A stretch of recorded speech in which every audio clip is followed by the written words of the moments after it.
Chào các bạn, tiếp series C# hôm nay chúng ta sẽ tìm hiểu về collection.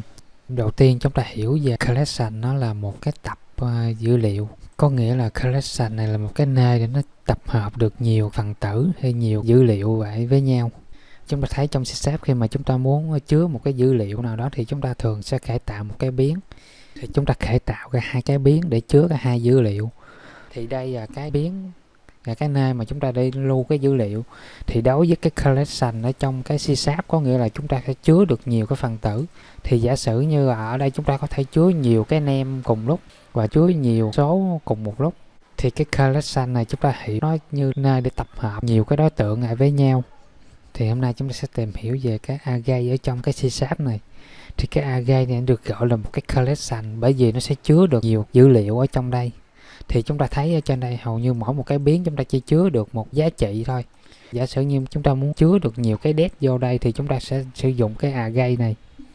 Thì cái array này chính là một cái collection cơ bản nhất trong cái ngôn ngữ C# là chúng ta sử dụng để tạo ra những cái tập hợp giá trị hay những tập hợp đối tượng về lại với nhau. Thì bây giờ chúng ta sẽ khởi tạo thử một cái array này. Thì cái array này nó là một cái class. Thì mỗi khi mà chúng ta muốn sử dụng cái collection array này thì chúng ta đều phải new nó ra. Đây là cái cách viết. Và cái array này nó sẽ có cái kiểu và cái mở ngoặc đóng ngoặc vuông, rồi chúng ta hiểu là đây là cách mà chúng ta khởi tạo một cái array. Thì chúng ta thấy có thể bất cứ một cái kiểu gì cũng được, cái kiểu datetime, double, kiểu in, float hay là kiểu bool chúng ta đều được. Thì chúng ta new cái kiểu và mở ngoặc đóng ngoặc, chúng ta sẽ truyền vào một cái giá trị số vào trong đó, rồi chúng ta sẽ định nghĩa cho nó cái mã này sẽ chứa được bao nhiêu phần tử. Nếu mà chúng ta truyền ở đây vào 5 có nghĩa là cái biến number này nó sẽ chứa được 5 cái phần tử trong đó. Thì chúng ta nhìn qua cái array mô tả thì chúng ta sẽ thấy nó được tập hợp được nhiều cái phần tử với nhau. Thì ở đây chúng ta sẽ thấy cái array này sẽ chứa ra 5 cái giá trị 10, 20, 30, 40 và 50. Cái index nó là thứ tự. Thì một cái collection mảng này nó sẽ là có thứ tự từ 0, 1, 2, 3, 4. Nó sẽ không phải là cái thứ tự từ 1. Thì trong cái nguyên tắc của cái collection thì nó luôn bắt đầu cái vị trí của nó là tính từ 0 trở đi. Thì giả sử như ở đây chúng ta có 5 cái phần tử thì nó chứa được 5 giá trị, ở trên đây nó sẽ chứa giá trị, còn như nó chỉ cho vị trí của cái phần tử. Thì chúng ta thấy là nó sẽ bắt đầu vị trí từ 0. Thì ở đây khi mà chúng ta khởi tạo ra một cái mảng 5 cái giá trị thì chúng ta sẽ lấy cái number. Chúng ta sẽ truyền cái vị trí của cái mảng vào. Nó giá trị thứ 5 thì nó sẽ có bắt đầu từ cái vị trí từ 0 cho tới 4 là nó chứa đủ được 5 cái phần tử. Chúng ta sẽ gán số 20 vào trong cái mảng cái vị trí thứ 0. Và ở đây 30 vào cái vị trí thứ 3. Thì lúc này chúng ta sau khi mà nó chạy code qua dòng 21 và 23 thì lúc này chúng ta sẽ được một cái mảng. Thì lúc này cái number này đang là một cái mảng tập hợp gồm 5 cái phần tử, gồm có vị trí thứ 0 có 20 và vị trí thứ 3 là số 30, còn lại những cái vị trí khác nó sẽ là giá trị bằng 0. Tùy theo cái kiểu mà chúng ta định nghĩa cho cái mảng. Thì ở đây chúng ta sẽ thấy cái mảng name này chúng ta vẫn có thể truyền như này. Thì đây là cách mà chúng ta khởi tạo một cái collection array ở trong C#. Thì chúng ta để ý là khi mà chúng ta truyền cái giá trị vào trong cái mảng thì bắt buộc cái mảng đó chỉ chứa được có 5 phần tử. Bây giờ chúng ta đem cái number này mà chúng ta gán vào cái vị trí thứ 10 đi. Thì lúc này nó sẽ báo lỗi cho chúng ta. Chúng ta thấy rằng cái mảng này nó không có cái vị trí thứ 10. Như vậy cái điểm lưu ý đầu tiên của cái array ở trong C# này chúng ta hiểu, có nghĩa là cái mảng khi mà chúng ta tạo ra rồi chúng ta sẽ định nghĩa ra một cái giá trị độ dài cố định cho cái mảng đó. Và chúng ta không thể nào nhập thêm cái giá trị khi mà nó vượt quá cái mảng. Thì để lấy được cái max cái độ dài của cái mảng thì chúng ta sẽ sử dụng như nào? Chúng ta sẽ sử dụng cái property len này để chúng ta get được cái độ dài của cái mảng. Thì lúc này cái max len này nó sẽ trả về cho số 5. Bây giờ chúng ta sẽ xóa đi độ dài của cái mảng. Khi mà chúng ta build cái project nó sẽ báo lỗi cho chúng ta. Sẽ báo một cái lỗi là cái mảng này bắt buộc chúng ta sẽ truyền ra một cái độ dài cho cái mảng. Tuy nhiên chúng ta vẫn có thể không cần phải định nghĩa độ dài của cái mảng. Thì lúc này chúng ta hiểu nó là một cái mảng động. Nếu mà chúng ta khởi tạo ra một cái mảng động thì bắt buộc chúng ta phải truyền cái giá trị cho nó. Lúc này ta sẽ chỉ khởi tạo ra một cái mảng mà gồm có 3 phần tử.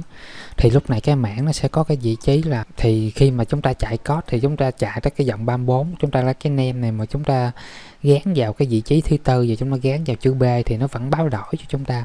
Bởi vì cái mảng thực ra chúng ta nhìn vào cái name này nó chỉ có 3 phần tử và nó chỉ có từ 0 tới 2 thôi, nó sẽ không có cái giá trị thứ tư. Bây giờ chúng ta chạy và nó sẽ báo lỗi cho chúng ta, vượt quá cái phạm vi của cái mảng.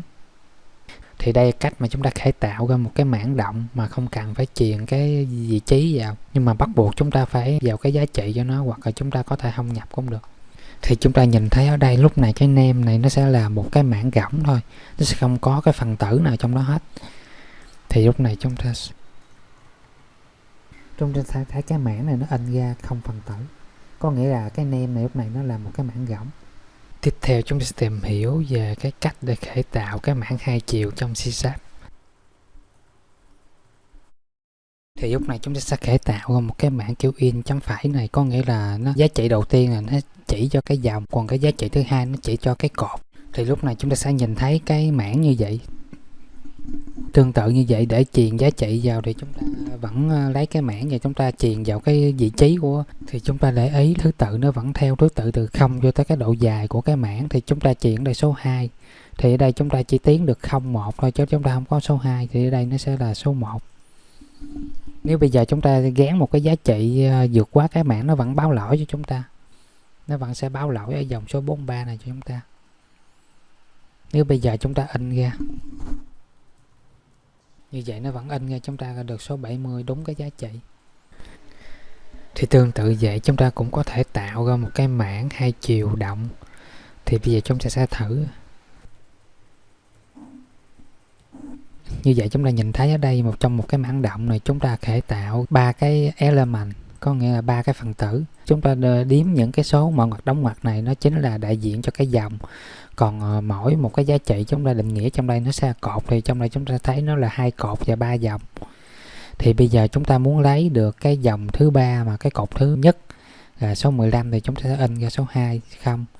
Thì chúng ta thấy số 2, số 0 đây chúng ta truyền ra, có nghĩa là vị trí thì cái mảng nó tính từ 0, 1, 2, có nghĩa là đây là dòng thứ ba và cái cột thứ 0, thì nó sẽ in ra chúng ta số 15. Như vậy nó đã in ra đúng cái giá trị cho chúng ta. Thì đây là cách mà chúng ta khởi tạo cái mảng động cho nhiều cái phần tử. Thì ở trong cái C# nó còn giới thiệu cho ta một cái gọi là target. Thì cái target array này chúng ta hiểu nó nghĩa là mảng trong mảng, có nghĩa là mỗi một cái phần tử trong đây chúng ta sẽ khởi tạo nó như một cái mảng. Thì để định nghĩa được cái target array này, chúng ta sẽ làm như sau. Thì đây cách chúng ta khởi tạo một cái target array, có nghĩa là cái ngoặc nhọn đầu tiên này chúng ta biết là cái số phần tử của cái target array này. Còn cái phía sau là chúng ta khởi tạo ra một cái mảng động và có thể chứa một cái mảng tùy ý. Chúng ta có thể khởi tạo cái mảng 10 phần tử, 5 phần tử hay bao nhiêu phần tử cũng được, hoặc là một cái mảng động khác cũng được, mà chúng ta bắt buộc phải nhập giá trị vào. Ở đây chúng ta thấy phần tử thứ nhất 2 thì nó sẽ có cái phần tử là 0 với 1. Thì bây giờ chúng ta truyền vào phần tử 1 này, gán giá trị cho nó. Bây giờ chúng ta sẽ in ra cái phần tử này.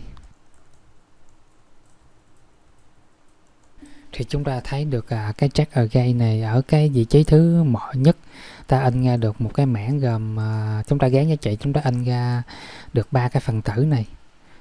Còn đây là cách mà chúng ta xử lý chuỗi, thì chúng ta cho một cái mảng thành những cái phần tử cách nhau bởi cái dấu khoảng cách. Thì chúng ta sẽ tìm hiểu những cái gene này ở những cái bài sau. Thì tổng chung là trong C# chúng ta sẽ có khởi tạo được cái array, nó là một cái collection ở trong C#. Array này nó có thể chứa được nhiều cái phần tử, cái kiểu mà chúng ta truyền vào thì chúng ta nói cho biết là cái mảng nó sẽ chứa vào cái kiểu đó.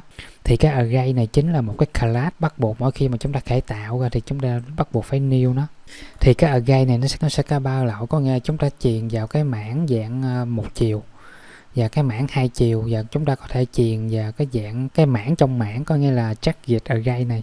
Để tổng chung là cái bài array này ta hiểu về cái điểm thuận lợi và cái bắt thuận lợi của cái array trong C# là cái collection cơ bản đầu tiên của C#.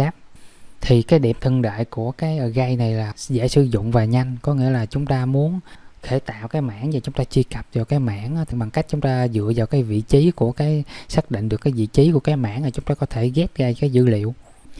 Còn cái điểm bất lợi của cái array đó chính là cái size. Khi mà chúng ta khởi tạo ra cái size thì chúng ta sẽ không thể nào mà thay đổi cái kích cỡ của cái mảng đó. Có nghĩa là cái size này nó do nó cố định, nên nếu mà chúng ta tạo một cái size quá nhỏ thì khi mà chúng ta insert thêm cái dữ liệu vào đó nó vượt quá cái size của cái mảng thì nó sẽ dẫn ra cái exception cho chúng ta. Còn nếu mà khi mà chúng ta tạo ra một cái mảng quá lớn thì lúc này nó dẫn tới một điều ngược lại, có nghĩa là làm dư thừa cái bộ nhớ trong khi chúng ta không sử dụng được hết cái mảng đó. Do đó đây là cái điểm bất lợi của array, và còn đây là cái điểm thuận lợi của array, nó dễ sử dụng và nó xử lý dữ liệu rất là nhanh. Như vậy chúng ta đã hiểu được cái bản chất của cái array ở trong cái C# là như thế nào. Như vậy chúng ta đã tìm hiểu xong cái array là collection đầu tiên ở trong C#. Thì hẹn gặp lại các bạn ở những video tiếp theo.